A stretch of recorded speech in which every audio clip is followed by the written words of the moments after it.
All right, let's try it again. So today we're going to deal with adding radicals, which takes a little bit more work than multiplying them. So just to give you an idea of like when we deal with fractions for a minute, like you don't have to write this part down. It's just to talk about why it's a little bit more difficult.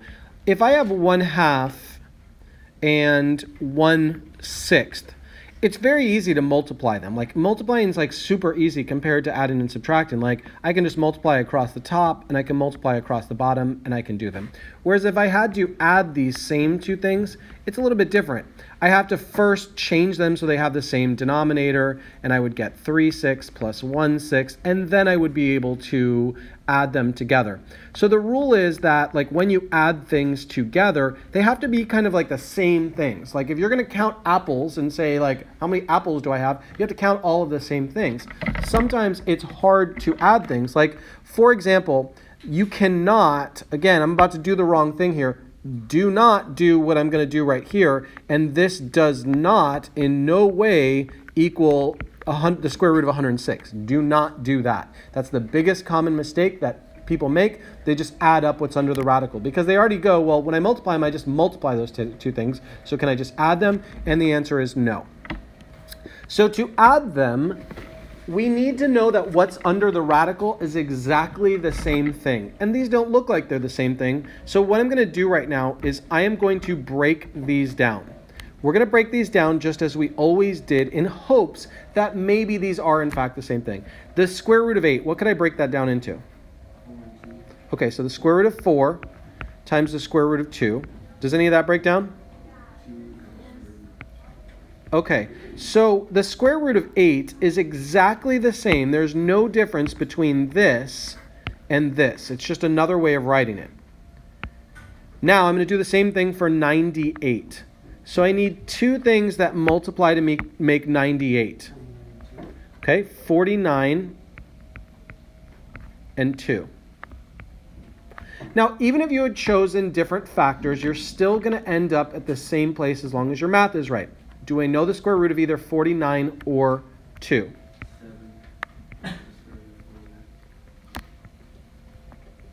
So the square root of 49 is 7, and the square root of 2 I can't do. Now, if you look at it like this, I have 2 square root of 2, and then another 7 square root of 2. So you know how much I have all in total now? 9 square root of 2. And just to make a little note here, if you're like, wait, why is that? Why do we do that? So like if I have 3x plus x squared, can I add them together? Am I allowed to add those together? No, because they're not the same. They don't have the same thing. It's not 3 of something plus 1 of something else. But can I add these together? Yeah. And what would that be if I added them together? That would be 7x. So it's one of those things that it's happening the same thing here. Think of that square root like a variable, in that if those variables are exactly the same, then you can add these together, and that's what we're doing here. Since they both had this part, the first one has 2 square root of 2's, the second one has 7 square root of 2's. If you add those square root of 2's together, you get 2 plus 7, that's 9 square root of 2's in total. And we're going to use that same strategy every single time. So, again, these are not the same. These are not the same. Yes, sorry. We got the cube root of 81 and the cube root of 24, and we want to subtract them. The same exact strategy, but they don't look the same. Until they're the same, I cannot subtract them. So we're going to try to break this down. Now, the cube root of 81. How can I break that down? 9. Okay, so it's a great start. We're going to do this. We've got the cube root of 9 times 9. Remember, if I don't have 3 of something, I can't pull it out. What now? Turn those into those 9s into 3s. Don't worry, it's going to work out pretty, I promise you. But you were going to say what? What were you going to say? Like, I like what you're saying. Isn't it to the third? Okay. No, I'm saying like it's the cube root, so wouldn't you only have 3? Right. He's saying, but wait, I've got 4 things in there, and I can only pull out 3 at a time. Okay, so those 3 3s are going to come out as a 3. But I still have 1 3 left inside. That's this one. I didn't have 2 more for it to match up, That's where that came from. That's that leftover 3. And these, when I had 3 of them, I'm allowed to pull out a 3. That's where those numbers came from. So there's the first part. Now, my hope is that this breaks down and that whatever this is has a square root or a cube root of 3 in there. Because if I've got a certain amount of cube root of 3's and other cube root of 3's, I can subtract them. So let's break down this 24. And it's the cube root, so we need 3 of something. So, okay, so let's break it down into 6 and 4. I don't have anything yet that I can pull out. So, okay, this becomes 2 and 2, 2 and 2. And what about the 6? 3 and 2. Good. A lot of you are leaving this off right here, this index, so you forget how many you're supposed to pull out. Like you start working down and you just leave it as the square root. Be very careful. It's an easy mistake to make. So since I have 3 2's, I'm going to pull out a 2. So here is a 2 pulled out. What's left inside here? 1 3. I've got 3 times the cube root of 3 minus 2 3 cube root of 3. If I have 3 of something minus 2 of that exact same something, what do I have left of that something? 1. Just 1. So it would be 1 times 3 cube root of 3. But we don't usually put a 1 out front, so I'm just going to rewrite this as the cube root of 3. It's not wrong to write that 1 out there, but just understand that it's kind of like it shows me that you probably need a little help with it to be like we don't write 1x. We don't write 1x squared. It's implied that there's a 1 in front. You will take points off if we do. Would I take points off? No, it's just it'll probably end up messing you up when this is in larger problems because that 1 will confuse you there. If you have your earbuds out, please put them away. They should not be out at all unless they're going to become mine. So what is under the radical here is not the same. Again, they're not the same things. So we're going to look at that and go, well, I need them to be the same before I can do anything. So let's do this. We've got the square root of 32 over the square root of 3. Remember, every time we have a fraction, I just like to break those up there. And then we've got 2 times the square root of 3. Now what's great about this is that the denominators are already the same. To add fractions, you need the denominators to be the same. However, the numerators are not the same. So let's see, let's take a look at these. Is this square root of 2 going to break down anymore? No, but this one might. This might break down further. So that's why I'm going to take a look there. So let's break down the square root of 32. What do we want to break it down into? There is an even bigger, so 8 and 4 will work. There's an even bigger square number hidden inside there. 16. And I say that because if you like to do less work like I do not like to do as much work, then break it down into some big square numbers. So notice that 16 there, the square root of 16 is what? 4. So we get 4 square root of 2 over the square root of 3 plus the square root of 2 over the square root of 3. Notice that their denominators are the same, and I will be able to add the numerators because if you notice, they both have that same piece there. So I have a question. Would there be an invisible 1 in front of the radical? There always will be an invisible 1. So that's why it's good to understand it both ways. I thought we couldn't have the radicals invisible. We're not done yet. Oh, okay. So he's got a great point here. He sees that where this is going, and he goes, well, the denominator is going to be the square root of 3, and the top is going to be 4 square root of 2 plus 1 square root of 2. That's 5 square root of 2. But then Ozzy's going, hey, you're not allowed to leave that square root of 3 in the denominator, and he's completely correct. So what am I going to do to fix, let me make it so everyone can see there. What am I going to do to fix that? Multiply both the top and bottom by whatever it is that we hate there. Like this part that we hate in the denominator, notice I multiply the top and bottom times that. So what about the bottom? What does the bottom become? Yeah, it becomes 3 in 2 steps. I'm going to do it in 2 steps here. It's the square root of 9, and the square root of 9 is 3. So that's what happens to the bottom. The square root of 3 times the square root of 3 is the square root of 9, and the square root of 9 is 3. Yes, ma'am?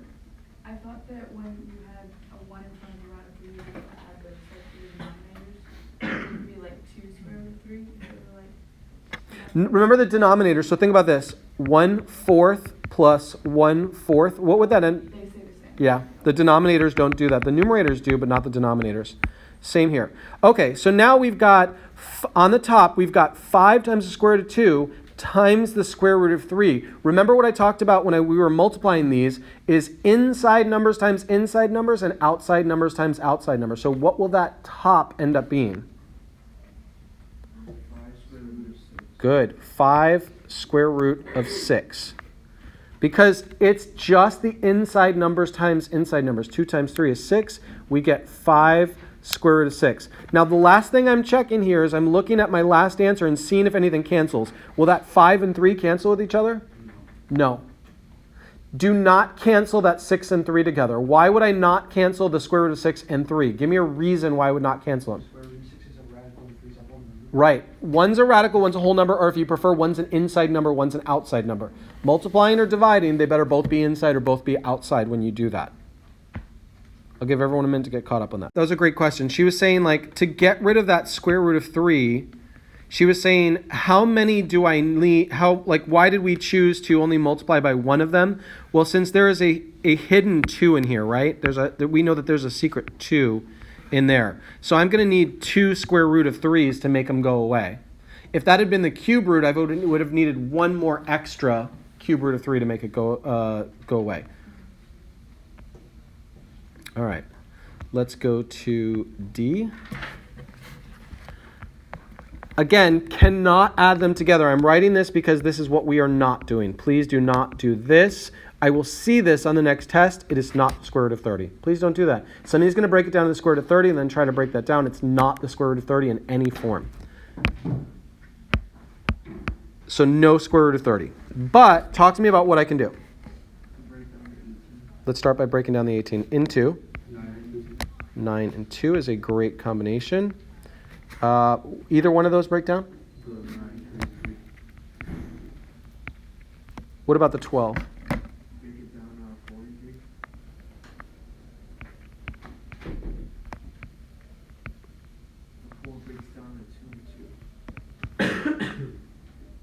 So the square root of 4 is 2. What's next?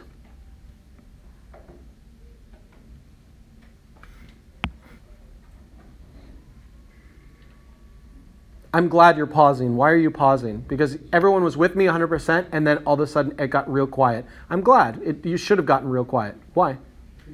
Well, because you can't add those 2 radicals. They're different. Right. They have different numbers inside, so I can't just add them together. Could you try multiplying square root of 2 by square root of 3 and square root of 3 by square root of 2? So you can't just throw in whatever you want. You can't just multiply whatever they are. Like now, there might be something that if you were multiplying both of them by the exact same thing in an equation, we might have something. But the truth is, you've actually taken this to its simplified form. This will not go any further. Neither one of those is going to break down any further. It just stays like that. So the answer would be 3 times the square root of 2 plus 2 times the square root of 3. Sometimes we are not able to add them like they are. Just that's as far as we can take it at this point. So again, the reason that you will know that is because those radicals are not the same. Not the same. We didn't make a mistake there. Everything broke down, so that's the way it is. They're not the same. There's nothing more I can do with those.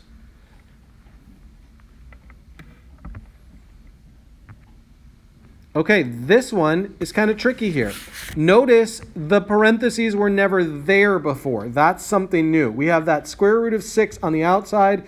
We have the square root of 2 on the inside, and then plus the square root of 3 on the inside. Please, please, please do not add that 2 and 3 together and get the square root of 5 and then try to multiply them out. Here would be the worst possible thing you could do. And again, I am not doing this. You do not need to write this. Do not do this. Don't go square root of 6 times the square root of 5. That would be the square root of 30 and break it down. Don't do that. That's not what we're going to do here. It's just the most common thing that I see when you make a mistake. Yes, sir. Yeah, let's distribute. Keep going with that thought. So square root of 6 times square root of 2 is square root of 12. And then square root of 6 times square root of 3 is square root of 18. And then, Okay, pause for a minute right there. yeah, that is the same problem. It's like the same thing we just saw. So let's save ourselves a little work here and zoom out and look back to at D. Notice we already know what the square root of 18 is and we know what the square root of 12 is. The only difference here is that the square root of 18 came second in this order. So I'm just going to write it like this. I know 18 breaks down into 3 times the square root of 2. And I know that 12 breaks down into 2 square root of 3. So I'm just being smart about that. I've seen these numbers before. Let's say I had this on homework and you're like, wait, is that enough work to show him? I would just be like this. Same exact numbers. You know what I mean? Like, I've done this work. I've shown you this work already.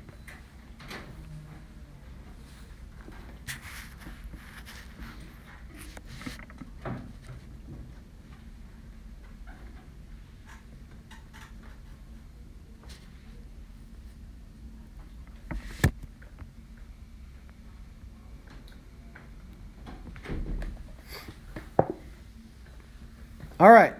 B is a little more tricky. Let's talk strategies. Could you break down what's on top first? I'll go any way you guys want. Let's try it. Like he's saying break down on what's on top. Let's try that. Okay. Let's start with the square root of 21. What does that break down into? Oh, the thing keeps wobbling here. Okay, so that breaks down into 3 times 7. Did that help me out at all? Nothing broke down there. So, and then it would end up being, so like that right there is not even simplifying. It's not going to simplify to anything.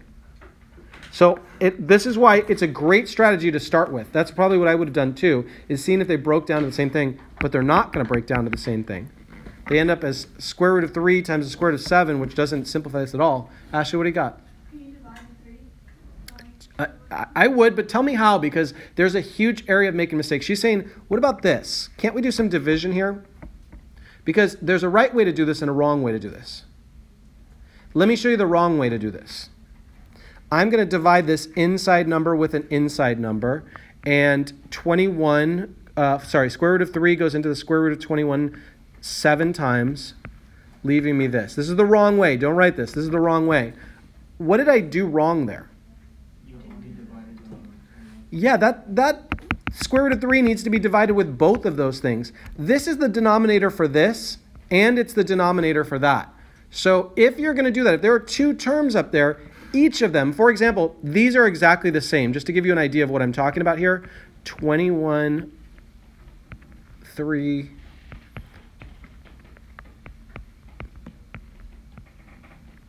These 2 things are mathematically equivalent, right? If I took those 2 fractions on the right and added them together, I would get the square root of 21 plus the square root of 15 over the square root of 3. So if we are going to divide, which I think is a great idea, we could do that. We could divide both this and that. So when we do the square root of 21 divided by the square root of 3, we get the square root of 7. That's the first term. Plus, the square root of 15 divided by the square root of 3 is the square root of 5. Now, I need to check to see whether these break down at all. Do either one of those break down? No, 7 breaks down into 7 and 1. 5 breaks down into 5 and 1. Neither one of those is going to break down any further. Therefore, what can I say about this? That's the simplified version of the answer. Don't try to add them together and get the square root of 12. That's not happening. You can't do that unless what's under the radical is exactly the same. If they did, you just add them. Yeah, so she's saying, what if they were? What if that was square root of 5 and square root of 5? Then we would get 2 square root of 5. If it was square root of 7 and square root of 7, then we'd get 2 square root of 7. We'd have 2 of those. But we don't, so we're not going to add them together.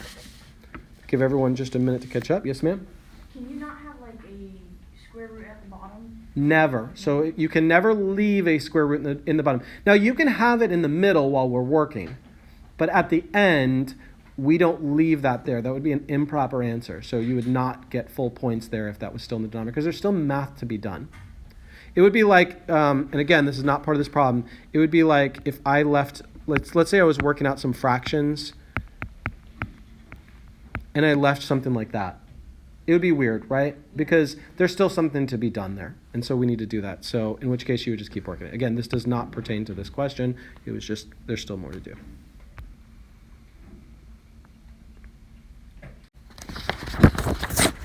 Okay, let's go on to not add these together, even though, whoa, what just happened there? Oh, because C. Somebody hook me up.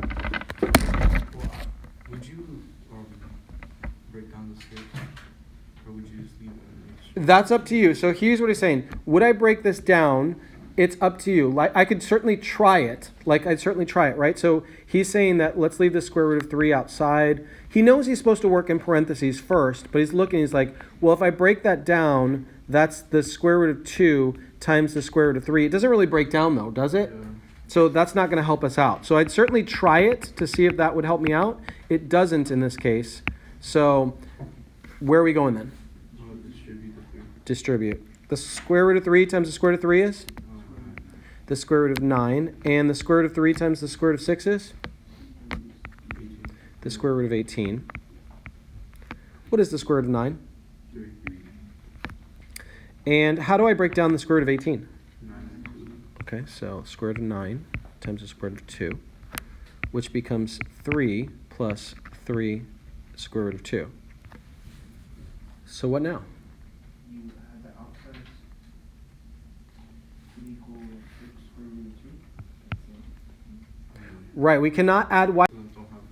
They don't both have a square root of 2. If they did, we could add them together. So it's 3 square root. Like if you think about it, like what we're saying here is we have 3 square root of 2's there.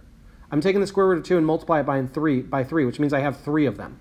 On the left, I have no square root of 2's. There's no square root of 2's there. In which case, this is my final answer. You can see why it's very easy to make a mistake and just say like 3 plus 3 is 6. They're both outside numbers. Remember, outside number times outside number, inside number times inside number. The same rules do not apply to addition. And you can't leave it as 3 radical 18. 3 radical 18. Right, because the 18 still has more work to do. All right, moving over to D. Somebody hook me up. Distribute. What is the square root of 2 times 2? 2 square root of 2. Good. 2 square root of 2. Because remember, the outside numbers can only multiply with outside numbers and the inside numbers with inside numbers. What about the square root of 2 times the square root of 2? That becomes the square root of 4. And the square root of 4 becomes? That's a nice and easy one. So we get 2 square root of 2 minus 2. Anything else I can do there? No, because the one on the right doesn't have a square root of 2. So if I had 2 of those minus another 2 of those, I could subtract them, but I don't. They're 2 different things.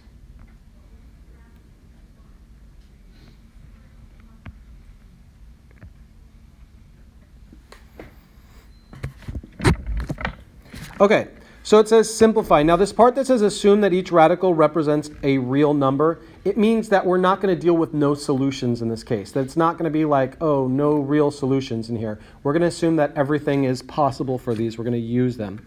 So, again, this is really ugly. There are 3 things we're dealing with here. 1, 2, 3. And the way that I recognize 3 is that they're separated by pluses and minuses here. So something's being subtracted, then something's being added. So when I break these down, I'm going to look at them as numbers and letters.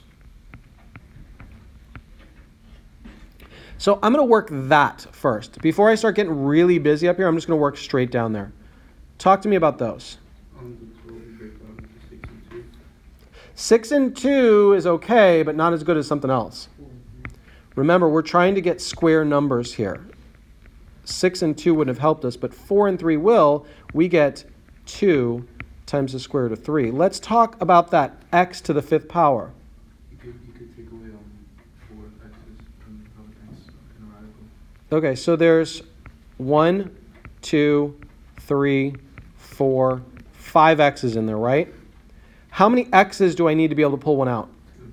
Okay, so here's an x being pulled out. Here's an x being pulled out. And then I still have 1 left inside the radical. Let's clean this up here. Talk to me about cleaning all this up. 2x to the second, and then radical 3x. Okay? 2x squared. Here's my x squared there. Under the radical, I have 3 and x. There's our first thing. So that first one worked all the way down to there. I'm going to do the same thing on this next one. Okay, so there's an x on the outside. But I'm going to break this up into a number and a variable. It doesn't look like that number is going to break down anymore. That 3 is not going to break down, but that x certainly might. We've got 3 x's. How many x's do I need to pull out? 2. If I have 2 of them here, I can pull 1 out. So I'm going to pull out an x there, and I still have 1 inside. I have a minus x, a square root of 3. All of these things are being multiplied together. What does that give me when it's all said and done? Like multiply outside times outside and inside times inside. Negative x Negative x squared. squared times the square root of 3x. Now this one, I'm just going to color code some things to show you where they came from. Oop, that's not a highlighter. Those two multiplied together to make this. And these two multiplied together to make that.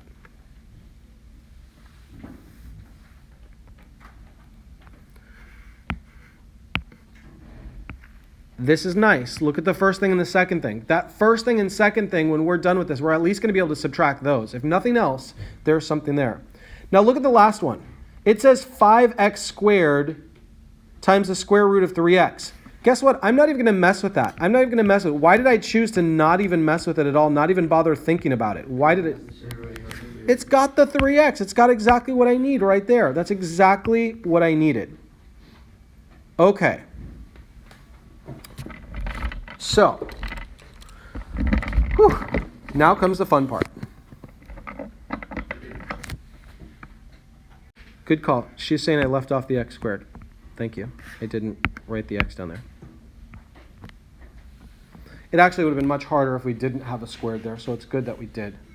So think about this. We've got 2x squareds minus 1x squareds plus 5x squared, and all of those things have a square root of 3x. So it's 2 minus 1 plus 5. 6x squared. And again, where did that number come from? It came from 2x squared minus x squared plus 5x squared became the 6x squared.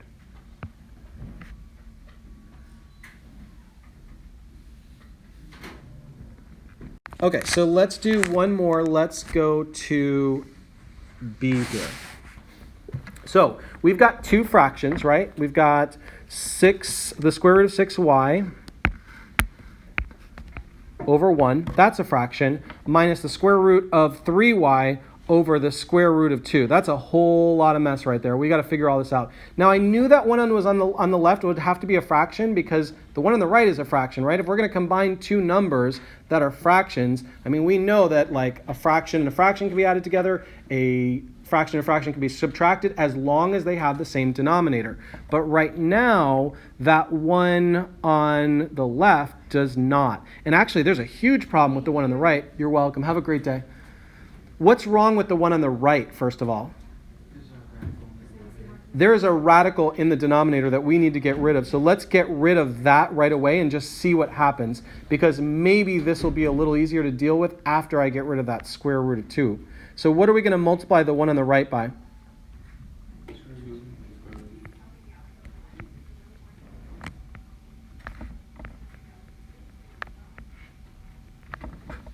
So I'm going to leave this on the right just untouched for a moment. We'll come back to it. Let's talk about what happens on the left. On the right. What happens to that denominator? It becomes the square root of 4, which ultimately becomes 2. So we've got 2 in the denominator there. What about the top? Oh my goodness, did this work out well?